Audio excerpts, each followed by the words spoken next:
सनातन परमेश्वर को धन्यवाद देते हैं आज के इस महत्वपूर्ण समय के लिए जो प्यारे प्रभु परमेश्वर ने अपने पुत्र यीशु मसीह के द्वारा पवित्र आत्मा के रास्ते हमारी जिंदगी के अंदर किस तरीके से मन के बदलाव में अथक प्रयास और परिश्रम करते रहे हैं और किस रीति से परमेश्वर मनुष्य के जीवन के अंदर अपने ईश्वरीय स्वभाव को पैदा करने के प्रयास में अपने आत्मिक सिस्टम को इस्तेमाल करते हैं, उस पर चिंतन और मनन का कार्यक्रम इस समय जारी है।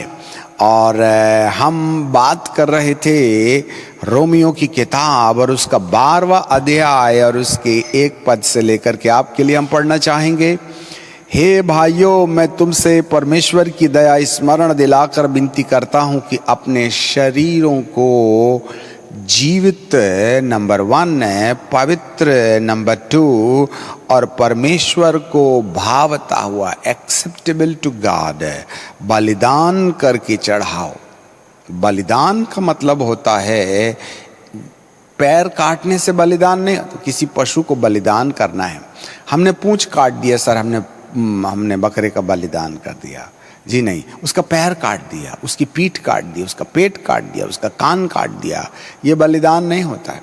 बलिदान का मतलब होता है बकरे को ऊपर से नहीं, गर्दन के निचले हिस्से से छुरी मार दिया जाए और उसके शरीर का पूरा खून बाहर आ जाए, तो वह दोबारा ऑपरेशन के बाद भी ठीक ना होने पाए, उसको बलिदान कहते हैं। कान काटने को बलिदान नहीं कहते, पैर काटने को बलिदान नहीं कहते। बलिदान का मतलब होता है एक बार छुरी गले से होकर के गुजर गई तो उसको फिर दोबारा जीवित नहीं किया जा सकता है, उसे ही बलिदान कहते हैं। और ये बलिदान वाली जो प्रतिक्रिया है ये एक महत्वपूर्ण स्थान रखती है और वह शरीरों को, शरीर एक उचित ट्रांसलेशन नहीं है। शरीर का मतलब है शरीर के अंदर में संचालित किए जाने वाले ऑर्गन्स, जिसका सीधा कि सीधा संबंध मनुष्य के मन के साथ में है, द माइंड। और वो मन ही है जो 5 इंद्रियों से सूचना लेकर के निश्चय करता है और इंद्रियों को आदेश देता है कि तुम्हें ये काम करना है। उस वाले संपूर्ण सिस्टम को शरीर के बलिदान के साथ जोड़ा गया है और उसको जीवित दशा में और उसको पवित्र दशा में और उसको परमेश्वर के ग्रहण योग्य दशा में बलिदान चढ़ाना है। यही तुम्हारी आत्मिक सेवा है। और बीते 8 एपिसोड में हम कैसे अपने मन को बलिदान कर सकते हैं, हम अपने मन को किस तरीके से नया बना सकते हैं, क्योंकि आगे दूसरे पद में लिखा है और इस संसार के सदृश न बनो वरन तुम्हारी बुद्धि के नए हो जाने से तुम्हारी चाल चलन भी बदल जाएगी, जिससे कि तुम परमेश्वर की भली और भावती और सिद्ध इच्छा अनुभव करके मालूम कर सकोगे। इससे पहले कि हम परमेश्वर के वचन पर चिंतन मनन शुरू करें, हम सब परमेश्वर से दुआ मांगें कि आज परमेश्वर हमारे साथ पवित्र आत्मा के रास्ते व्यवहार करे कि हम उसके दिल की बातें समझने पाएं। सनातन काल के विराट और अच्छे और सच्चे परमेश्वर जो असीमित और अद्वितीय और अतुल्य हैं, अल्फा और ओमेगा हैं, आदि और अंत हैं, जिसके बारे में प्रभु यीशु मसीह हम जान की जिंदगी के 70 बार पैदा होकर मर जाएं तो भी उसकी लंबाई चौड़ाई ऊंचाई नाप नहीं सकते हैं, परंतु जिंदगी के कुछ लम्हों में हम आपको समझना चाहते हैं प्यारे पिता परमेश्वर। इसलिए आज पवित्र आत्मा की सहायता से हम पर ऐसा उपकार होने दीजिएगा जिससे कि हम आपके दिल के अंदर मनुष्य के मन के प्रति किस प्रकार की योजना पाई जाती है हम उसे समझ सकें। इसलिए आज हमें ईश्वरीय प्रकाशन की आवश्यकता है। प्यारे पिताजी, हमारी बुद्धि को अपने आत्मा के नियंत्रण में लेते हुए आप अपने दिल की बातें कह दीजिएगा, जिससे कि हम आपकी महान योजना को जो हमारे आत्मा और प्राण और शरीर से जो यीशु के दूसरे आगमन में रूपांतरित होकर के महिमा की देह में बदल जाएगा, उस महत्वपूर्ण भेद को समझ सके, ऐसी आप कृपा और दया कर लीजिएगा। हम आपको धन्यवाद देते हैं, आपको महिमा और आदर और सम्मान देते हैं। नासरत की यीशु के नाम में मांग लेते हैं, आमीन। सो अभी हम मन के नवीनीकरण के ऊपर चिंतन कर रहे हैं, जिसको आपने एक और भाग में देखा था, जो इफिसियों की किताब के 4 अध्याय के 22वें पद में हमको पढ़ने के लिए मिलता है। और तुम अगले चाल चलन के पुराने मनुष्यत्व को उतार डालो, जो भरमाने वाली अभिलाषा के अनुसार भ्रष्ट होता जाता है। हमें अपनी चाल चलन को उतारने का उद्देश्य, उतारने का आदेश यहाँ प्रभु देते हैं, और अपने मन के आत्मिक स्वभाव में पिन पॉइंट। हमारे मन का जो स्वभाव है वो शारीरिक ना रहे, हमारे मन का स्वभाव सांसारिक ना रहे, हमारे मन का स्वभाव परिस्थिति के आधार पर निश्चय करने वाला ना रहे, हमारे मन का स्वभाव शरीर की आवश्यकताओं के आधार पर अपने दिमाग पर लिए गए निर्णय पर ना रहने पाए। किसी व्यक्ति वस्तु को देखने के बाद हमारे जीवन के अंदर दिमाग में जो तूफानी विचार उठते हैं, हम उसके कब्जे में ना जाएं। ना तो किसी पराई स्त्री की लालसा करना, ना किसी की खूबसूरती पर मोहित हो जाना, ना ही किसी वस्तुओं को देखकर उस वस्तु को पाने की कल्पना करना, ना किसी व्यक्ति की महानता को देखकर स्वयं को वहां पहुंचाने की महानता का दर्शन पाना, और ना ही किसी और चीज के आधार पर तेरा दिमाग और तेरी बुद्धि काम करे। वरन बाइबल का परमेश्वर कहता है कि तेरे मन का जो स्वभाव है वह आत्मा अर्थात पवित्र आत्मा के निर्देश के आधार पर नया होना चाहिए। This is the target where we have to be go, and this is the achievements. ये हमारा दर्शन है, वहां पहुंचना है, नए बनते चले जाओ। इसके लिए विश्वास की आवश्यकता नहीं है, अनुग्रह की आवश्यकता नहीं है, वरन हमें परमेश्वर के उन तमाम टूल्स को, उन तमाम दी गई अनुग्रह की बातों को संकलित करके अपने जीवन को मन के समर्पण के आधार पर अपनी जिंदगी में काम करने का अवसर देने की जरूरत है, जिसके पश्चात हम अपने मन के नवीनीकरण की ओर अपना मन दिशा दे सकते हैं। इससे पहले वाले एपिसोड में हमने ये देखा था विश्वास के बारे में। तो इब्रानी की किताब के 11वें अध्याय में हमने ये देखा था कि विश्वास आता है सुनने से, और सुनना मसीह के वचन से। माफ कीजिएगा, ये मैं गलत पढ़ गए हैं। ये रोमियो की किताब में ये लिखा है। रोमियो की किताब उसका 10वां अध्याय और उसके 17वें पद में लिखा है कि विश्वास, faith comes by hearing and hearing by the word of God. परंतु इब्रानी की 11वें अध्याय में हमने पहले पद पर देखा था कि अब विश्वास, the faith is the substance of the things which we hope. विश्वास आशा की हुई वस्तु का निश्चय है, और अनदेखी वस्तु, अनदेखी, इस पर हमने थोड़ा सा विचार छोड़ रखा था। अनदेखी का मतलब क्या है? मैं कहूं केला तो आपके दिमाग में कल्पना बनेगी, मैं कहूं हवाई जहाज तो आप आसमान की ओर ताकिएगा, मैं कहूं पानी का जहाज तो जमीन पानी के ऊपर तैरता कुछ देखिएगा, मैं कहूं हाथी तो आपको सफेद कलर नहीं काला दिखाई देगा। कुछ इसी तरीके से जो देखा है ना, वो अवचेतना में गड़बड़ पड़ा है, वह हमारे अवचेतना में, याददाश्त में बदल गया है, और याददाश्त को अवचेतना से चेतना में लाने को कल्पना कहते हैं। कोई चीज हमारे सबकॉन्शियस माइंड में है, उसको कॉन्शियस माइंड में लाया जाए तो इसको कहते हैं कल्पना। तो विश्वास जो है पहले चरण में तो आशा अर्थात कल्पना, और कल्पना उसकी की जाती है जिसको आपने देखा है। आपने हवाई जहाज देखा है, मैं कहूं यिंग यंग योंग, तो आपके दिमाग में कोई चित्र नहीं बनेगा, क्योंकि आपने देखा ही नहीं ये मुसीबत का है, क्या है यिंग यंग योंग। ऐसे समय में यिंग यंग योंग की कल्पना कठिन है। विश्वास के दूसरे चरण में लिखा है अनदेखी, जो आपने कभी नहीं देखा है।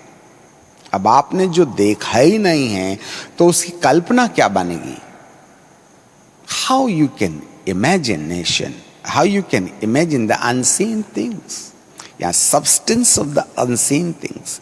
सब्सटेंस का मतलब है प्रमाण। आपने चिंतन नहीं किया इस बात पर?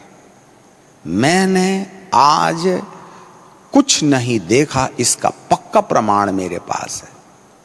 यदि कोई ऐसा कहने लगे तो जरूर पागल खाने का गेट दिखाई देगा। इसी को तो विश्वास के दूसरी श्रेणी में रखा गया है। यह समझने की चीज है। मैंने जो कभी नहीं देखा उसको मैं प्रमाणित कर सकता हूं। अरे भाईजान, जब आपने कभी नहीं देखा तो उसकी कल्पना क्या कीजिएगा? यहां तो आशा का काम ही नहीं है। अनसीन की कोई कल्पना नहीं होती, अनसीन का कोई होप नहीं होता है। इसका मतलब unseen is nothing, unseen is zero, unseen एक शून्य है और मैं शून्य को जानता हूं। इसका प्रमाण मेरे पास है। अब शून्य को आप कैसे जानिएगा जब तक कि आपका दिमाग शून्य नहीं हो गया है?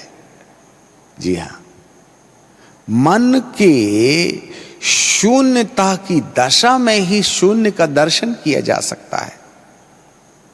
यदि मन ही शून्य नहीं हुआ तो शून्य का दर्शन कहां से होगा? और जब शून्य का दर्शन ही नहीं हुआ तो शून्य का सब्सटेंस या उसका प्रमाण कैसे इकट्ठा होगा? तो सबसे पहले शून्य का दर्शन करने के लिए शून्य होना पड़ेगा ना। यही तो बात है। इसी को तो ध्यान कहते हैं। यही तो वो चीज है जिसको हम मसीह लोग समझ नहीं पाए। यही एक शिकायत रही है मेरे परमेश्वर को। बार बार कहीं ना कहीं प्रभु परमेश्वर चिंतित रहे हैं। जैसे कि मत्ती रचित सुसमाचार, यदि मैं सही हूं तो, और उसका 15वां अध्याय और उसके 8वें पद में बाइबल क्या कहती है? Book of Matthew chapter 15 and verse 8, वहां लिखा है कि ये लोग होठों से तो मेरा आदर करते हैं परंतु उनका मन मुझसे दूर रहता है। इसका क्या मतलब? तो मैं हूं कौन जिसके पास मन आवे? हम क्या कल्पना करें परमेश्वर की?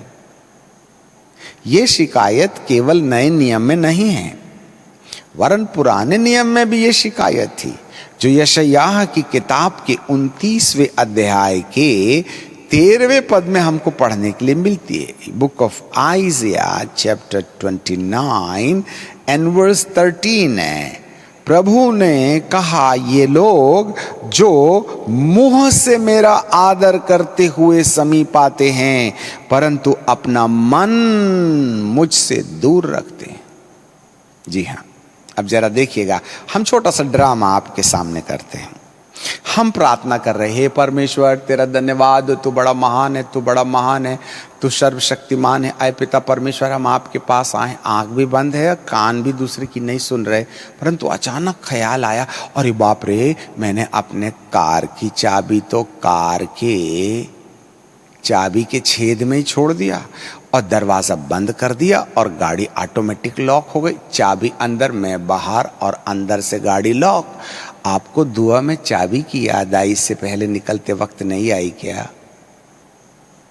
हम प्रार्थना करते हैं, आए पिता परमेश्वर तेरा धन्यवाद धन्यवाद, हालेलुया हालेलुया। अरे रे रे रे रे रे रे रे रे, मैंने दूध को ना गैस के ऊपर रखा है और गैस की नॉब टर्न ऑफ ही नहीं किया है, दूध जलेगा। कर लीजिए दुआ। हमको प्रार्थना के समय याद आता है कि हमने एटीएम मशीन में एटीएम कार्ड डाल करके पैसा तो निकाल लिए पर कार्ड वहीं भूल गए। धन्यवाद पवित्र आत्मा। अब तो दुआ करके पहले जा, पहले एटीएम कार्ड निकाल ले और उसके बाद में दुआ करने के लिए आना। कितनों के साथ ऐसा नहीं होता? हाथ उठाएं। सारी दुनिया याद आती है प्रार्थना के टाइम पर। उसी समय ऐ पिता परमेश्वर मैं तेरा धन्यवाद करता हूँ, तेरी स्तुति करता हूँ प्यारे बाप। अरे तू परमेश्वर की स्तुति करते करते बटन कैसे लगाने लगा बेटा? धन्यवाद हो पिता परमेश्वर, तेरी आराधना हो, तेरी स्तुति हो, तेरी प्रशंसा हो। क्यों? प्रशंसा आईना है क्या जिस पर तू अपने बाल की कंघी कर रहा? क्या ऐसा नहीं होता हमारे साथ? इसीलिए तो प्रभु जी कहते हैं तुम होठों से मेरा आदर करते हो परंतु तुम्हारा मन दुनियादारी में लगा रहता है। एक के बाद एक जैसे घुड़दौड़ हो रही है वैसे हमारे दिमाग के अंदर में कल्पनाएं आती हैं और जाती हैं। जैसे कोई ट्रक आ गया, धुआं छोड़ गया, 5 मिनट तक हम ऐसे ही ऐसे करते और प्रार्थना करते करते तो हम कल्पना की पुष्प विमान में उड़ करके ना जाने मुंबई, कलकत्ता और अमेरिका, लंदन, जापान जाकर के आंख खोल के देखते तो अपन इंडिया में बैठे और वो भी चर्च में, प्रभु के दरबार में। जिसके साथ है ऐसी मुसीबत नहीं, वो कंप्यूटर है, लोह मानव है। क्योंकि मनुष्य के साथ ऐसा होना जायज है, क्योंकि जिंदगी के 24 घंटे के 60 मिनट तो आप संसार के साथ बैठते हैं, केवल 5 ही मिनट ना प्रभु जी के साथ में बैठे हुए हैं। तो दबाव किसका ज्यादा होगा? थोड़ा सोच के बताइएगा ना। यही आज समस्या प्रार्थना योद्धाओं के साथ में है। वे प्रार्थना करते हैं, घर में ताला लगाया है कि नहीं लगाया, आपने कुंडी लगाए बिना अंदर ही पहले ताला लगा दिया और फिर कुंडी बाद में लगा दी। ये तो तुम्हें प्रार्थना में याद आती है। तुम होठों से तो मेरा धन्यवाद करते हो परंतु तुम्हारा मन मुझसे दूर रहता है और केवल मनुष्य की आज्ञा सुनकर के मेरा भय मानते हो। तुम्हारा मेरे साथ कोई रिश्ता नहीं है। आज धरती के अंदर में 99% लोग अगुओं के निर्देश पर ही तो प्रभु है बोल करके जानते मानते हैं।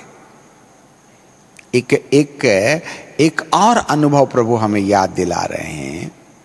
जब प्रभु यीशु मसीह याकूब के कुएं में दोपहर पर बैठे और चेलों को बोला कि जाओ मेरे लिए रोटी ले आओ, यूहन्ना की किताब उसके 4 अध्याय में, तब ठीक 12 बजे दोपहर के वक्त वो पापनी स्त्री जो देह व्यापार में लिप्त थी वो पानी भरने के लिए ठुमकते ठुमकते आई।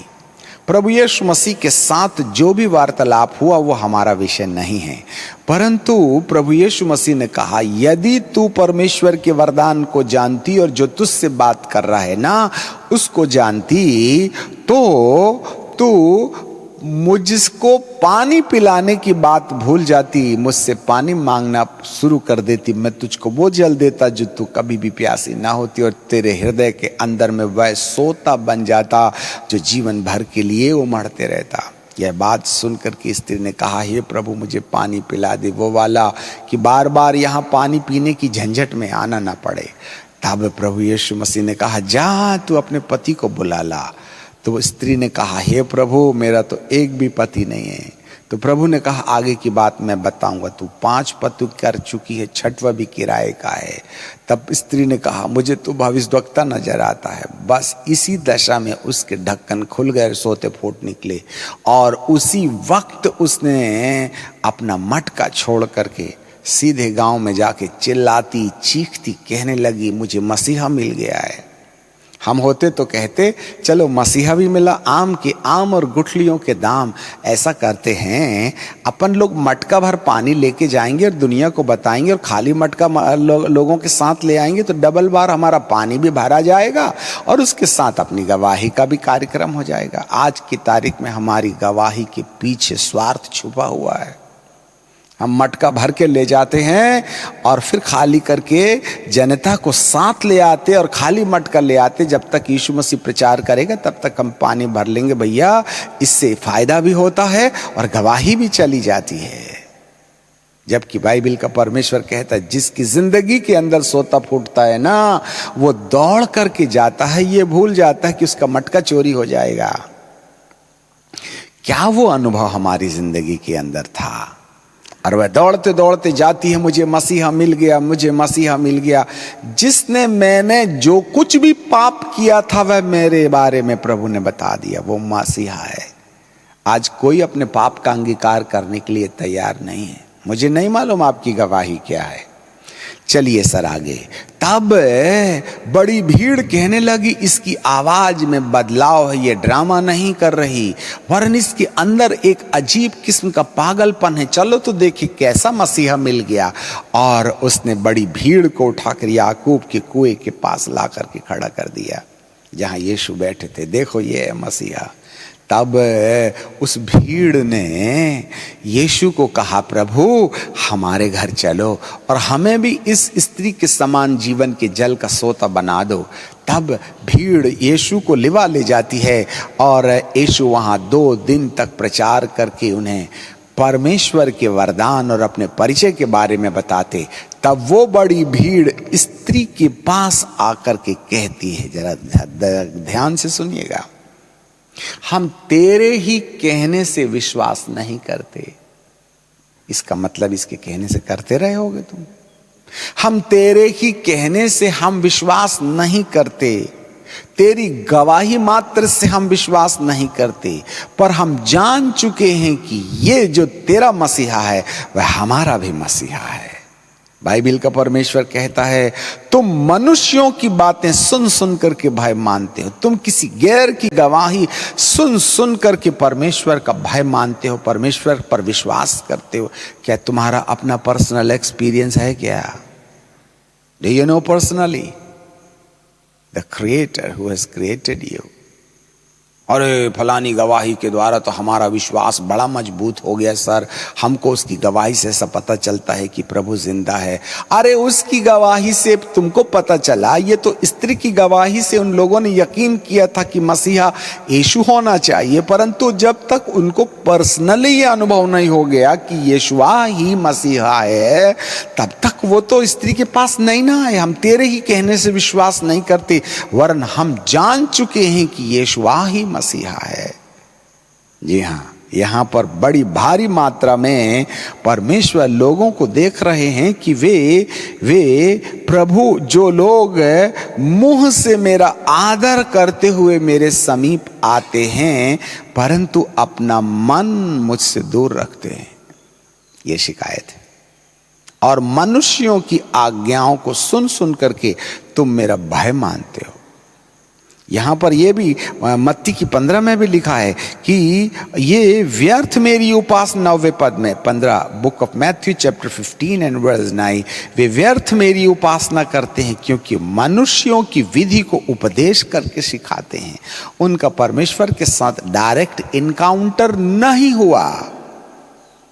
हम किसी गैर के कहे अनुसार यीशु पर विश्वास करते हैं, किसी दूसरे की कहे सुने हम विश्वास करते हैं, हमारा उसके साथ परिचय नहीं हुआ है क्योंकि हमारा मन दूर है। जी हाँ, तो हमको मन पास लाना पड़ेगा। तो कैसे लाएं? कैसे हम प्रभु के पास अपना मन लाएंगे? यही तो एक सबसे बड़ी ट्रेजेडी है, समस्या है। मेरे प्रियो, यहाँ पर अब हम एक और बात आपके सामने रखना चाहते हैं कि कैसे हमारा और प्रभु का और क्लोज रिलेशनशिप हो जाए। उसके लिए मैं आपके लिए पढ़ना चाहते हैं फिलिपियों की किताब और उसका 3 अध्याय और उसका 12वां पद से। Book of Philippians chapter 4 and verse 12, वहां पर लिखा है, यह मतलब नहीं कि मैं पा चुका हूं, नंबर 1, या सिद्ध हो चुका हूं। बात सिद्ध होने की है। मेरा मतलब यह नहीं कि मैं पा चुका हूं या सिद्ध हो चुका हूं, वरन उस पदार्थ को पकड़ने के लिए दौड़ा चला जाता हूं। यह कौन सा पदार्थ है? मन का नवीनीकरण, मन का परमेश्वर के करीब जाकर के एकाग्रचित हो जाने वाला धन है। उस संपत्ति को मैं पकड़ना चाहता हूँ, दौड़ा चला, उस पदार्थ को मैं पकड़ना चला जाता हूँ, दौड़ा चला जाता हूँ जिसके लिए मैं मसीह में पकड़ा गया था। इसका मतलब जब साउल बाबा पाउल बनने की कगार में थे, तो जब घोड़े से गिरे उस समय वो पदार्थ नहीं मिला, जबकि पवित्र आत्मा उनको मिल चुका था, सेवा भी मिल गई थी। आगे कहते हैं, हे भाइयों, मेरी यह भावना नहीं कि मैं पकड़ चुका हूं, पर केवल एक काम करता हूं। ये कौन सा काम है बाबा? जो काम मैं करता हूं वो ये है कि जो बातें पीछे रह गई हैं उनको मैं भूल कर, फॉरगेट द बिहाइंड, बस आगे मत जाना एक इंच भी। निशाने की ओर दौड़ने का काम बात का है। सबसे पहला काम है पिछला भूलना, जो मेमोरी मोड में है, जो हमारे सबकॉन्शियस में है, जो हमारी याददाश्त में है, उसको भूलना। ये पहला द्वंद्व है। It's a first spiritual warfare inside the humans mind with the memories which already we have recorded in our subconscious mind through past life. वहां है लड़ाई। शैतानों से लड़ करके अपना हाथ पैर खराब मत करो, वरन हमारे अंदर एक शैतान बैठा हुआ है। हमारी यादें, हमारी कल्पनाएं, जो हमको दुआ से गाड़ी में चाबी खो गई है, एटीएम का कार्ड मशीन में छुपा है, मैंने दूध को नहीं उतारा और गैस ऑन है, मैंने अपना पैसे का बैग ऊपर ही रख दिया है और सर्वेंट को बोला था कि पोछा लगा देना, कर लो दुआ। याद आती है दुआ के वक्त आपने पर्स टेबल पर छोड़ दिया और नौकरानी घर में अकेली है। ये यादें हैं आपको सताती हैं, जो खुदा की उपस्थिति से बाहर ले जाती हैं। इस अंदर वाले शैतान से लड़िएगा। इसी को तो प्रभु जी का वचन कहता है कि मैं भूलता हूं। क्या भूलिएगा? याददाश्त भूलिएगा। आपके दिमाग के अंदर में वे सारी कल्पनाएं जो अवचेतना से चेतना में आती हैं, सब कॉन्शियस से कॉन्शियस में आती हैं, जो आपके मालिक को खुदा के सामने खड़े रहने के वक्त आपकी टांग पकड़ के खींच के वापस ले आती हैं। दुनिया दिखती है आंख बंद करने के बाद में, प्रभु नहीं। यही तो समस्या है। इसी से लड़ाई लड़नी चाहिएगी। पौलुस कहता है फॉरगेट द बिहाइंड। मैं पिछली बातों को भूलता हूं और पिछली बातों को भूलने के द्वारा मैं अपने मन की कल्पना से, अवचेतना से आने वाली कहानी के रास्ते को ब्लॉक कर देता हूं, जिससे कि चेतना के अंदर याददाश्त का काम खत्म हो जाए। जरा बाइबल साइंस को बहुत अच्छे से समझिएगा। अपने पीछे वाले दिमाग में, अपनी याददाश्त में, अपने आत्मिक दिमाग में, अपने सबकॉन्शियस माइंड में, अपने अवचेतन मन के अंदर जो भी याददाश्तें भरी पड़ी हैं, उन याददाश्तों को अवचेतना से चेतना में आने वाले रास्ते पर टोटी लगाना, पर्दा डाल देना, दरवाजा लगा देना और उसको लॉक कर देना कि अवचेतना से कोई कहानी चेतना में ना आए। तब जाकर के शून्य के रास्ते, शून्य परमेश्वर का दर्शन शुरू हो जाता है। इसे ध्यान कहते हैं। It's a meditation.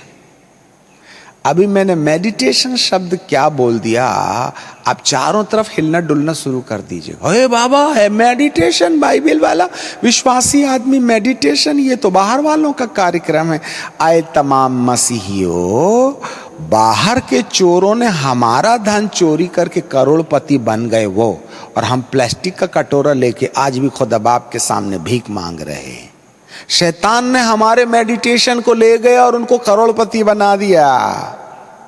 और आप जिस मेडिटेशन को बाइबल के अंदर में परमेश्वर ने छुपा रखा है, उसी को समझ नहीं पाए और उसके विरुद्ध आज नुक्ताचीनी की जाती है। मेडिटेशन मेडिटेशन, अरे शब्द से एलर्जी नहीं, परंतु जो सिस्टम परमेश्वर पिता ने रखा है। अब आप ही बताइए, मैं पिछली बातों को भूलने का मतलब होता क्या है? आप ही बताइएगा। अरे दिमाग के अंदर में हमारा फलाने से झगड़ा हो गया है, उसको नहीं आने देना ना। फलाने से बीमारी हो गई है, फलाने से बुराई हो गई है, उसको मन के अंदर नहीं आने देना ना, उसको भुला देना ना। जी हाँ, यही तो। अरे हमारा परमेश्वर तो सबसे बड़ा मेडिटेटर था। जी हाँ, उसने हमारे साथ जो व्यवहार किया है, उस व्यवहार के द्वारा हमें परमेश्वर स्पष्ट रीति से एक ऐसी बात कहते हैं। मैं एक पद आपके लिए निकालना चाहता हूँ, क्योंकि हम सिस्टमैटिक नहीं हैं परंतु ऑटोमेटिक हैं।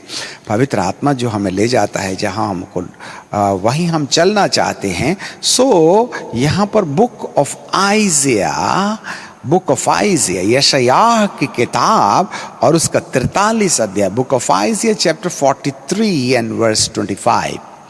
जरा देखिए वहां क्या लिखा है। मैं वही हूं जो अपने नाम के नियमित तेरे अपराधों को मिटा देता हूं। फॉरगिवनेस से आती है राइचियसनेस। हमारा प्रभु हमको धर्मी बनाने वाला है, परंतु वो धर्मी बना के धार्मिकता में ब्रेक नहीं मार देता है। एक और बात वहां लिखी है, मैं तेरे अपराधों को मिटाता जरूर हूं, परंतु मैं एक और काम करता हूं, और वो काम यह है कि मैं तेरे पापों को स्मरण ना करूंगा। I will no more remember your sin. That means I will forget your sin. Forgive and forget. Forgive and forget. क्षमा तो कोई भी करता है, पर भूल कौन जाता है? एक छोटी सी कहानी हम आपको बताते। एक अंकल जी थे, ऐसे ही बाइबल पढ़ रहे थे और छोटी सी घड़ी उन्होंने रखी, और उन्हीं के घर के सामने मैदान में कुछ लड़के क्रिकेट खेल रहे थे और घर में कोई नहीं था, सब बाहर थे। तो एक लड़का आया, सपोज जॉन नाम का। अंकल एक गिलास पानी दो, हमको बहुत जोर से प्यास लगी। अंकल ने कहा बेटा पानी, अच्छा ठीक है ठहरो बैठो यहाँ पर, मैं लाता हूँ पानी। अंकल जी बाहर गए तो जॉन भैया ने देखा कि कोई नहीं है, और उठाया और घड़ी को जेब में रख लिया। ठीक है कि नहीं? और पानी वगैरह पिया और चल पड़े। आधे घंटे के बाद अंकल जी फिर बाइबल पढ़ते पढ़ते सोचे मैं घड़ी देखूं तो टाइम कितना हो गया, पर घड़ी थी नदारत। तब उन्होंने कहा कि पानी लेने को जाने के वक्त तो घड़ी टेबल में थे, 15 मिनट में क्या भूत ले गया? ऐसे समय में उनको पक्का मालूम हो गया कि जॉन ने बदमाशी किया है, और उसने घड़ी लेके चला गया। जी सर। अब एक दिन जॉन इसी घड़ी को खेल रहे थे, और उनको मालूम है ये विदेश की घड़ी, यहाँ मिलती वगैरह है नहीं। उन्होंने कहा जॉन तुमने हमारी घड़ी ली? नहीं, मेरे पापा अमेरिका से लाए हैं। तो उन्होंने, अंकल ने कहा कोई बात नहीं, पुरानी भी हो गई थी, रुक रुक के चलती थी, जाओ मैंने तुमको क्षमा किया, ये घड़ी तुमको दे दिया। अब अंकल जी ने जॉन भैया को क्षमा कर दिए सर, ठीक है कि नहीं? और घड़ी को भूल गए, कोई बात नहीं, अब दूसरे इलेक्ट्रॉनिक वाली लेंगे, चाबी वाली थी। कुछ सालों के बाद, मान लो 5 साल के बाद में, अंकल जी कुछ ऐसे ही टेबल पर बैठ करके बाइबल पढ़ रहे थे। अब बुढ़ापे में बाइबल पढ़ने के अलावा काम ही क्या रह गया है? ठीक है कि नहीं? इतने में गेट के अंदर कुछ गेट खोलने की आवाज आई और घंटी बजे टे टे टे टे टे करके।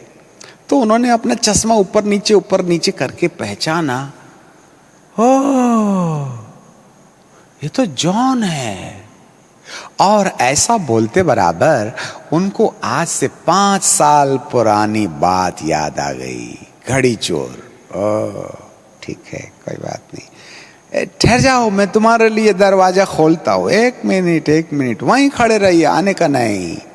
और इससे पहले कि अंकल जी जॉन के लिए दरवाजा खोलें, वो जितना सामान था सब छुपाना शुरू कर देते हैं और केवल टेबल और कुर्सी छोड़ देते हैं। भैया इनके ऊपर कौन विश्वास कर रही है? एक बार हमारे सामने घड़ी चोरी करके ले गए थे, और वे सारे छोटे सामानों को ऐसे ड्रॉर में छुपा करके कहते हैं ठहर जाओ आता हूं, फिर खोलते हैं, बैठिएगा।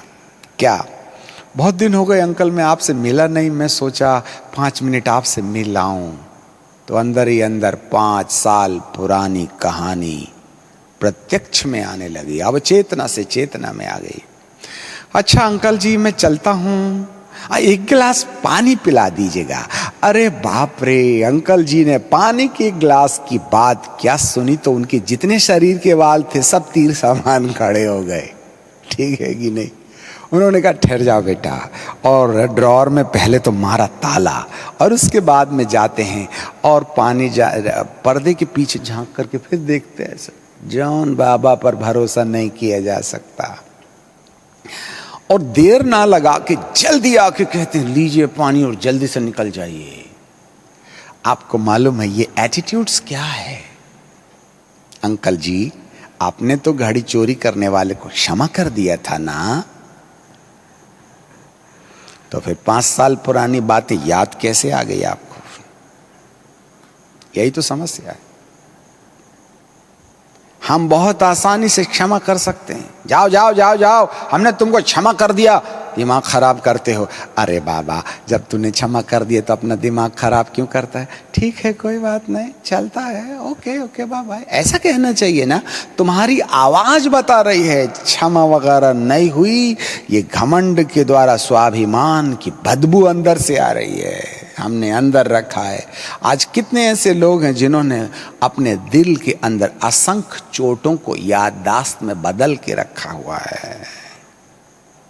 और जिससे तुमने चोट खाई है ना, जिस दिन वह आपके सामने आएगा, चाहे 10 साल हो या 20 साल, अब चेतना से कहानी चेतन में आएगी। 10 साल पुरानी बात मिनटों में सब कुछ याद आ जाएगी।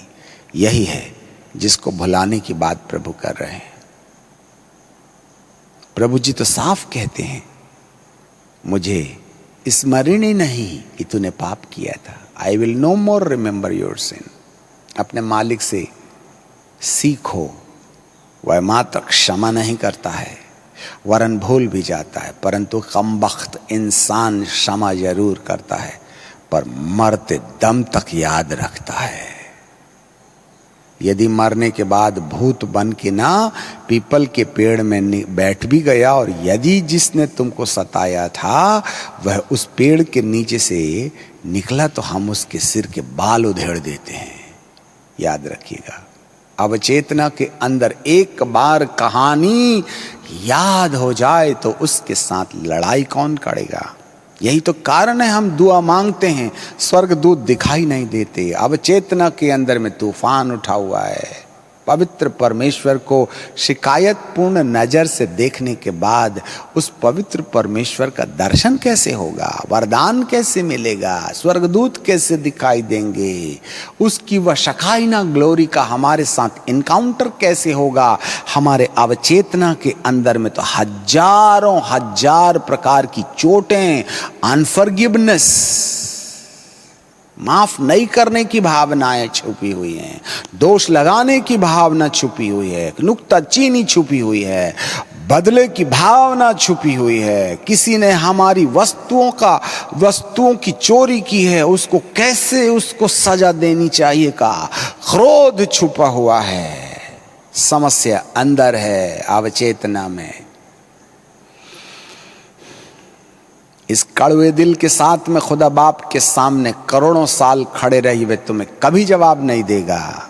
आपका मन व्याकुल होगा, बोलते रहो 18 घंटे अन्य भाषा, करते रहिए 24 घंटे आराधना, गिटार बजा बजा के 6 तारों तोड़ दीजिएगा, परंतु खुदा आसमान से जमीन पर तुम्हारे गिटार बजाने से नहीं उतरेगा। तुम्हारे अंदर में अपने पड़ोसी के प्रति नफरत का भाव पल रहा है, जिसे आपने निकाला नहीं। यही तो हमारे चाल को बिगाड़ देती है, यही तो हमारे मन का दुश्मन है। मैं तेरे अपराधों को मिटा दूंगा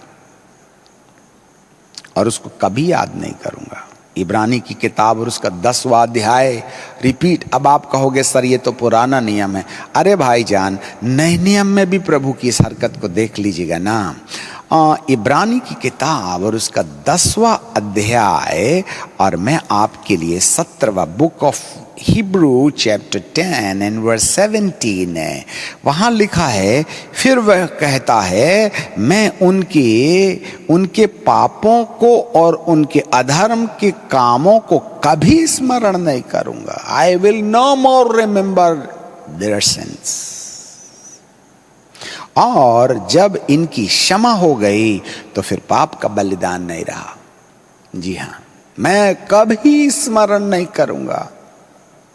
अपने पिता से सीखिएगा, वह कभी स्मरण नहीं करने की बात करते हैं, कभी नहीं स्मरण करूंगा। यदि आप इब्रानी की किताब के 8वें अध्याय के 12वें पद पर आ जाएं, book of Hebrew chapter 8 and verse 12, वहां लिखा है, क्योंकि मैं उनके अधर्मों के विषय में दयावंत हूं। यहां तक तो ठीक है, ग्रेस, फॉरगिवनेस, राइचियसनेस। पर आगे वो कहता है, और उनके पापों को फिर स्मरण ना करूंगा। जब प्रभु तुम्हारी गलती को क्षमा करे और दोबारा याद ना करे, पर हम तो दूसरों की गलतियों को हर समय याद रखते हैं। एक दिन मेरा भी वक्त आएगा, और जब मेरा वक्त आएगा तो मैं समझा दूंगा कि तुमने मेरा पेट भर के अपमान किया है। यह बदले की भावना क्या बोलती है? कहां से आ रही हैं ये बातें? अवचेतना से आ रही हैं। कहां है? याददाश्त में है। इसका मतलब उसको भुलाया नहीं गया। एक दिन दुआओं में ये तुम्हारे लिए नासुर बन जाएगी। एक दिन उपवास में तुम्हारे लिए नासुर बन जाएगी। एक दिन जब तुम पवित्र पवित्र परमेश्वर की पवित्रता के साथ आराधना करने की बात कर रहे हैं, यह आपके पेट का कांटा बन जाएगी, क्योंकि आपके अवचेतना के अंतर अनफॉरगिवनेस के थॉट्स बढ़ पल रहे हैं, जो आपको पवित्र परमेश्वर के सामने खड़े रहने के लिए मुसीबत का कारण बन जाएंगे। इससे लड़ो भाईजान। पड़ोसी से मत लड़ो, संस्थाओं से मत लड़ो, अगुओं से मत लड़ो, और किसी सिद्धांतों की बातें मत करो। यहां लड़ाई तो अंदर हो रही है, जिसको हमने नहीं लड़ा। अपने मन की शून्यता का दर्शन। पौलुस बाबा कहते हैं, मैं पिछली बातों को भूलता हूं। Forget the behind and go beyond. आगे जाने का सपना बंद कीजिएगा, पहले पिछली बातों को भूलना सीखिएगा। इसी बात के लिए प्रभु के वचन में एक बात बाबा पौलुस ने लिखी थी। 2 कुरिन्थियों की किताब, बुक ऑफ 2 Corinthians चैप्टर 10, 2 कुरिन्थियों की किताब और उसका 10वां अध्याय और उसके 5वें पद को हम इससे पहले 3 से पढ़ लेते हैं, तो थोड़ा सा आइडिया मिल जाएगा, ठीक है ना। क्योंकि यद्यपि हम शरीर में चलते फिरते हैं, अब जरा देखना, यद्यपि हम शरीर में चलते फिरते हैं, फिर भी शरीर के अनुसार नहीं लड़ते। लड़ाई किससे? शरीर के अनुसार लड़ाई नहीं, परिस्थिति के आधार पर लड़ाई नहीं, लोभ लालच के आधार पर लड़ाई नहीं, बैर भाव के आधार पर लड़ाई नहीं, क्योंकि हमारी लड़ाई के हथियार शारीरिक नहीं हैं, भौतिक नहीं हैं, मटेरियल नहीं है, नॉन मटेरियल है, भौतिक नहीं है, शारीरिक नहीं है, वरन गढ़ों को ढा देना। गढ़ का मतलब होता है किला, फोर्ट, गढ़ों को ढाना, गढ़ों को ढाना, गढ़ों को ढाना। तो ये गढ़ क्या चीज है जरा देखिएगा। पहले जहां गोली मारनी है उसको देख तो लो ना, कहीं भी हवा में उड़ाते रहिएगा, गोली बर्बाद हो जाएगी आपकी बंदूक की। यहां पर गढ़ जो है, गढ़ों को ढा देने के लिए परमेश्वर के द्वारा सामर्थ नहीं, mighty, not power. There is a difference between the power and the mighty. सामर्थ और सामर्थी में अंतर है। सामर्थ होती है, वह अपने आप से काम नहीं करती। गोली को जब तक आप बंदूक का घोड़ा नहीं दबाइएगा, गोली नहीं निकलेगी। जब तक आप बम में आग नहीं लगाइएगा, वो फटेगा नहीं, अपने आप से नहीं फटता। पावर। बट सामर्थी का मतलब होता है, जरा ध्यान से सुनिए, आपने चिंतन नहीं किया है, विश्व की किसी किताब में आपको ये नहीं मिलेगा। सामर्थी का मतलब होता है power plus person equal mighty. सामर्थ धन व्यक्ति बराबर सामर्थी। अब जरा देखिएगा, मैं एक अकेला व्यक्ति हूं और ये 5 लोग मुझे पीट रहे हैं। मैं एक को मारा तो 4 ने मुझे ठिकाने लगा दिया और 5 मुझे पीटते चले जा रहे हैं। मेरी मजबूरी है, मुझे पिटना पड़ेगा क्योंकि मैं 5 के सामने खड़ा नहीं रह सकता हूं। मेरी ताकत 1 से निपटने की है, ज्यादा से ज्यादा 2, अब तो ये 5 हैं। ये शारीरिक ताकत है। उसी बीच मुझे याद आया कि मेरे जेब में रिवॉल्वर रखी है जिसमें 6 गोलियां हैं और ये 5 है।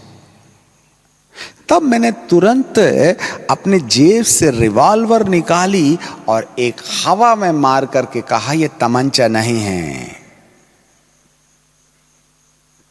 और कहता हूं 6 में से 1 गई है, अबे बचे 5 और तुम 5 हो, आओ। आएगा कोई? सिर में पैर रख के मक्खी और मधुमक्खी समान है ना। कल मतलब पहले चरण में वो मुझे दनादन पीटे जा रहे हैं व्यक्ति, परंतु जब मैंने अपने पावर को इस्तेमाल किया तो वो रफू चक्कर हो गए। Person plus power equal mighty. अब मैं माइटी हो गया हूं 5 के ऊपर में, भारी पड़ गया। मेरा पावर नहीं है परंतु मेरे गन का पावर है। इसी तरीके से गढ़ को ढाने के लिए व्यक्ति और शक्ति 2 चीज की जरूरत है। व्यक्ति धन शक्ति बराबर सामर्थी। आज लोग पावर की पूजा कर रहे, power power power power, lord power power. Everybody is worshipping the power, everybody wants the power, but nobody know the power is not going to be equipped without the person. यदि व्यक्ति ही तैयार नहीं है तो पावर कहां से? पवित्र आत्मा की सामर्थ ड्यूनामिस, प्रेरितों की किताब 1:8, तो पिंतकोस्त के दिन से धरती पर मंडरा रही है और आप पावर पावर पावर पावर करके परमेश्वर को परेशान किए दे रहे हो। प्रभु कहते पावर तो तेरे पास है परंतु तू खुद तैयार है ही नहीं पावर लाने के लिए, तो तुझे पावर कैसे मिलेगा? पावर के लिए पर्सन की जरूरत होती है और पर्सन के दिमाग में भरा है कचरा, डस्टबिन है। इसी के साथ तो लड़ाई लड़नी है।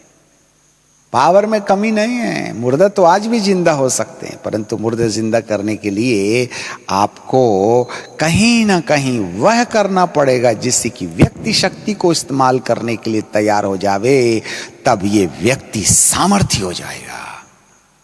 इसके लिए हमको गढ़ ढाना पड़ेगा। हालेलुया।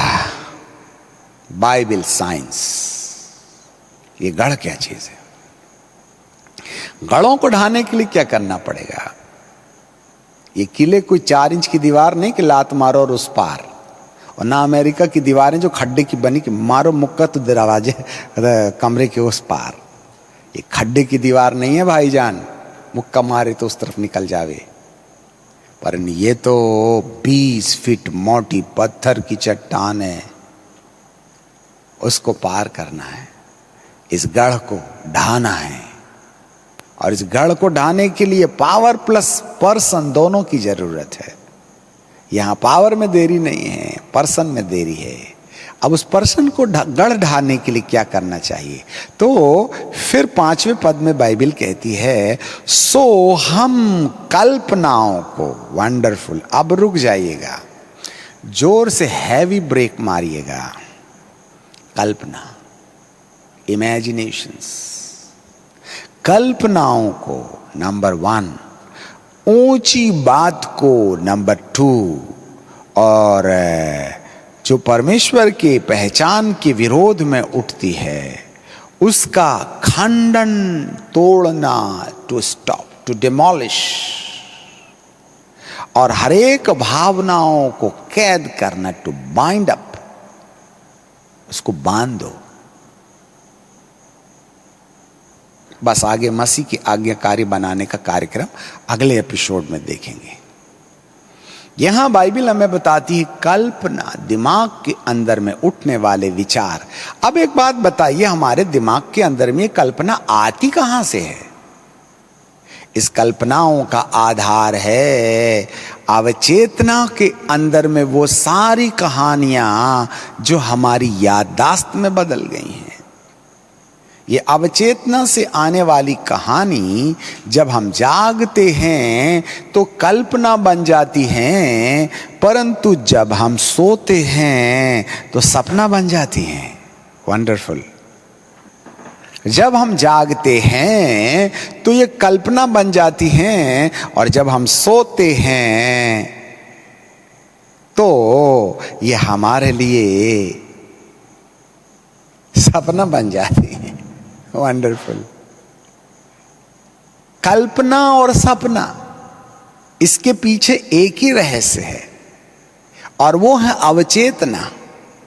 वे कहानियां, वे चोटें, वे याददाश्त, वे खुशी से भरे हुए लम्हे, वो दुख से भरे हुए लम्हे, वो बिटर एक्सपीरियंस, वो कड़वाहट से भरे हुए एक्सपीरियंसेस हमारे अंदर भरे पड़े हुए हैं, जो हमारे अंदर एक स्टोर के समान है, जो किले का काम करते हैं, जो एक गढ़ का काम करते हैं।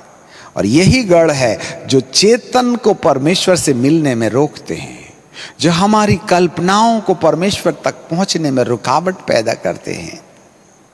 इनका रोका जाना यही तो है मैं भूलता हूं, फॉरगेट द बिहाइंड। अरे सर, 20-20 फीट मोटी पत्थर की दीवार अंदर पड़ी है, हम कैसे उस पार जाएंगे? इसी को तो ढाना है। यही तो हमारी लड़ाई है। इस लड़ाई में कौन जीतेगा? तो वरदान दूर नहीं है, प्रभु दूर नहीं है। जब तक यहोवा मिल सकता है उसकी खोज करो, और जब तक वह निकट है उसको पुकारो। अरे बाबा, जब वह निकट है ही है तो पुकारने की क्या जरूरत? वो तो निकट है ना। पर यह बड़ी मोटी दीवार, गढ़ अर्थात अवचेतना के अंदर में याददाश्तें। अब एक और महत्वपूर्ण बात हम आपको बताना चाहते हैं। चलिए सर, उदाहरण के रूप में, ये एक एक्स नाम के एक व्यक्ति हैं। ये 10 साल से मेरे मित्र हैं। मेरी मोटरसाइकिल बिगड़ गई थी तो इन्होंने ऑफिस जाने के लिए अपनी मोटरसाइकिल 3 दिन के लिए मुझको दे दिया था। मैं कपड़े बाहर छोड़ करके ताला लगा के बाहर चला गया था, इन्होंने सुखा करके प्रेस करके मुझे वापस दे दिया था।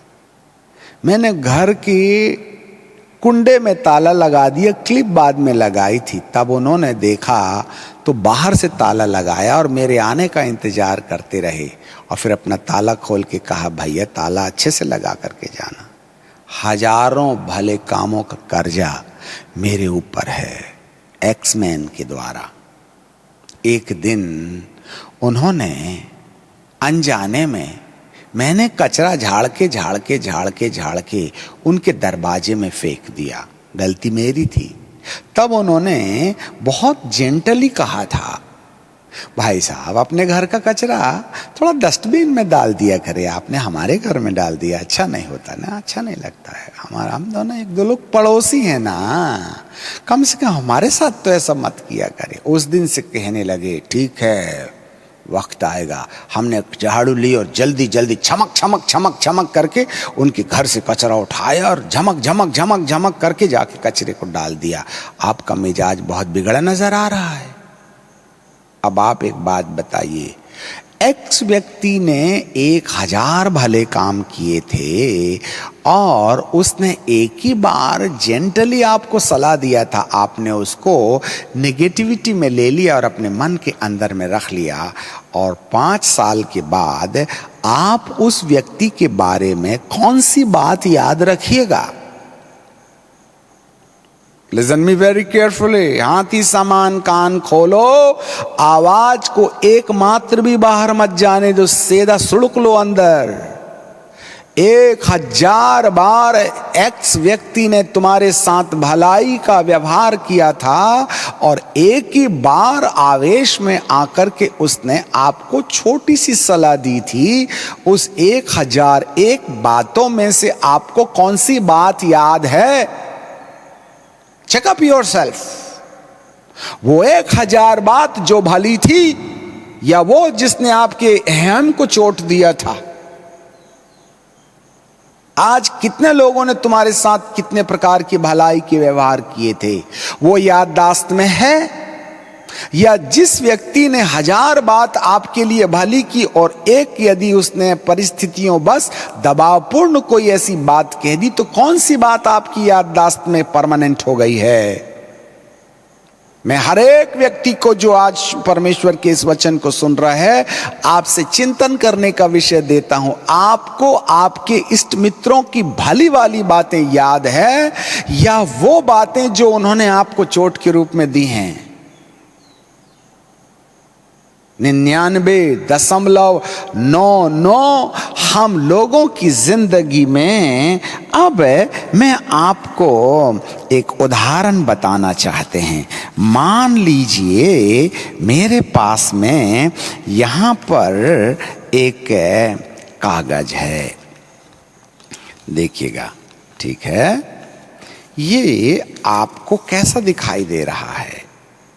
कोरा, ठीक है कि नहीं?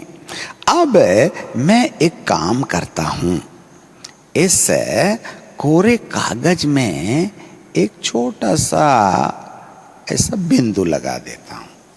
अब आपकी ओर कहता हूं, आपको क्या दिखाई दे रहा है? तो आप क्या बोलेंगे? सर, बिंदु दिखाई दे रहा है। तो मैं कहता हूं, भाईजान, तुमको बिंदु दिखा, इतना बड़ा कागज नहीं दिखा क्या? आप क्या देखते हैं, बिंदु या इतना बड़ा कागज? ये विरासत में मिली है बिंदु देखने की टेंडेंसी। यही तो बुराई है। हम लोगों की भलाई नहीं देखते हैं। लोगों ने हमारे साथ कहां कहां भला उपकार किया है, सेकंड्स में भूल जाते हैं। काम बदला, पतली गली। गधे को भी बाप बनाने के लिए हम तैयार रहते हैं, और जब उल्लू सीधा हो जाता है तो हम पतली गली से छोड़ के चले जाते हैं। यस, ये मानव टेंडेंसी है। ये हमारे आदि माता पिता आदम और हव्वा ने फल खाने के बाद हमारे परमेश्वर की प्रतिद्वंदी अंधकार की सत्ता को वेलकम करने के द्वारा अपने मन के अंदर नुक्ताचीनी करने वाले विचार को जन्म दे करके हमको विरासत में दिए हैं। जैसे एक बाप अपनी बेटी को दहेज देता है ना, हमारे पापा के पापा और मामा के मामा की मामा हमको दहेज में भेजी हैं। सफेद कागज देखने की टेंडेंसी नहीं, बिंदु देखने की टेंडेंसी।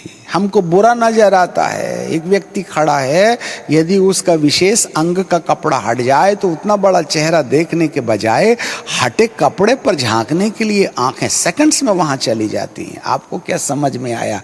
आपके दिमाग कितने खतरनाक हैं। सावधान, ये है गढ़। और आज तक धरती के किसी व्यक्ति ने इस गढ़ के बारे में हाईलाइट नहीं किया, जो आज मसीहियत को वहां पहुंचने के लिए जहां हमें पहुंचना चाहिए हमको रुकावट पैदा कर रहा है। दुआ में हमें चाबी याद आती है, दुआ में गैस याद आती है।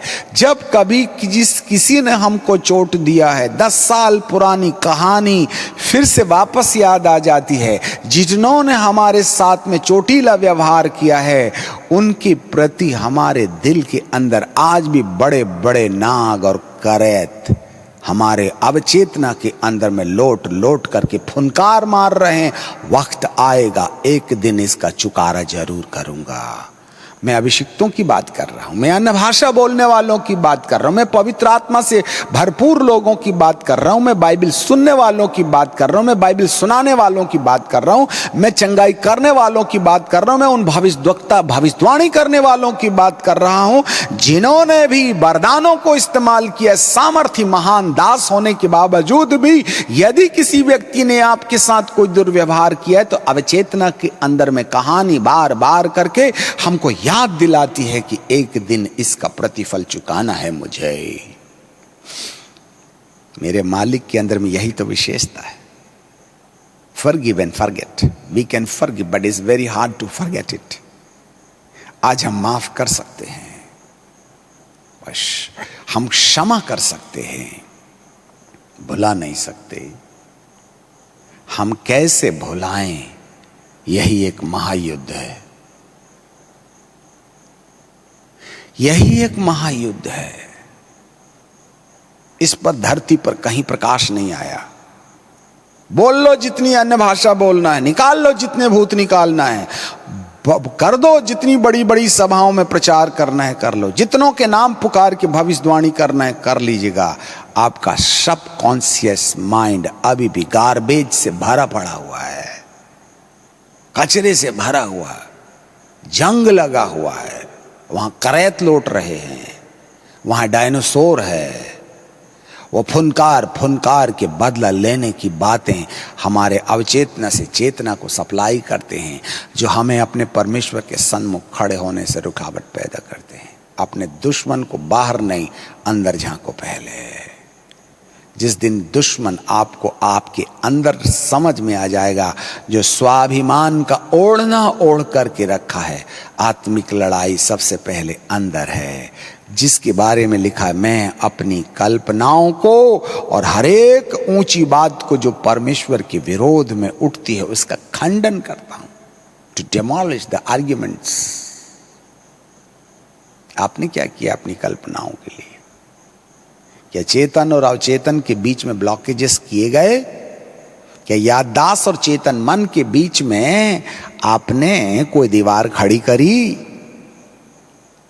आंख बंद करते बराबर नफरत के विचार, शिकायत के विचार। कई लोग तो ऐसे दुआ करते, आए पिता परमेश्वर हमारे दुश्मनों को नेश नाबूद कर दो, जैसे तुमने पाप किया ही नहीं है। दुश्मनों के नेश नाबूद होने के लिए दुआ कर रहे। चेले भी तो ऐसे ही थे बेचारे। एक गांव में यीशु मसीह जाना चाह रहे थे, तो चेले लोगों ने कहा आज गांव से प्रभु यीशु मसीह जाएंगे। तो गांव के लोगों ने कहा ना ना ना ना ना, तेरे गुरु के पीछे ना हजारों लोग चलते हैं, इसलिए कोई दूसरा रास्ता तय कर लो। तो वे आए यीशु मसीह के पास और कहने लगे, प्रभु जी 5 मिनट की अनुमति दे दो, हम पिता परमेश्वर से प्रार्थना करेंगे। ये सामने वाला गांव ना तुझको हमको जाने नहीं देता है, इसलिए हम पिता से विनती करेंगे कि वहां से आग बरसा दे और उसको जला के राख कर दे।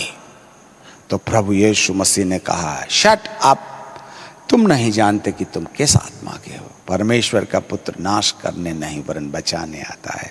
परमेश्वर का पुत्र ढांपने आता है, उजागर करने नहीं आता है। आए दूसरों की कमियों को उजागर करने वालों, अपने अंदर की कमी झांकना शुरू करो। दूसरों की गलतियों पर उंगली उठाने वालों, अपनी गलतियों को खोज निकालो। एक उंगली दूसरों की ओर इशारा करते 3 तुम्हारी ओर इंगित कर रही हैं। याद रखना, जिस दिन ये उंगलियां दूसरों की कमी खोजने के लिए काम में आती हैं, इस उंगली से जब आप अपने अंदर में पाए जाने वाले खोटों और कमियों और उन तमाम बबल्स को, उन फोड़ों और फुंसियों को और उन कीड़ों और मकोड़ों को जो हमारे अवचेतना के अंदर में पाए जाते हैं, उसको जिस दिन पकड़ने में आप तैयार हो जाइएगा, उस दिन उनकी बंधाई और उनको डिमोलिश करने का कार्यक्रम हमारे लिए सबसे बड़ा एजेंडा बन जाएगा।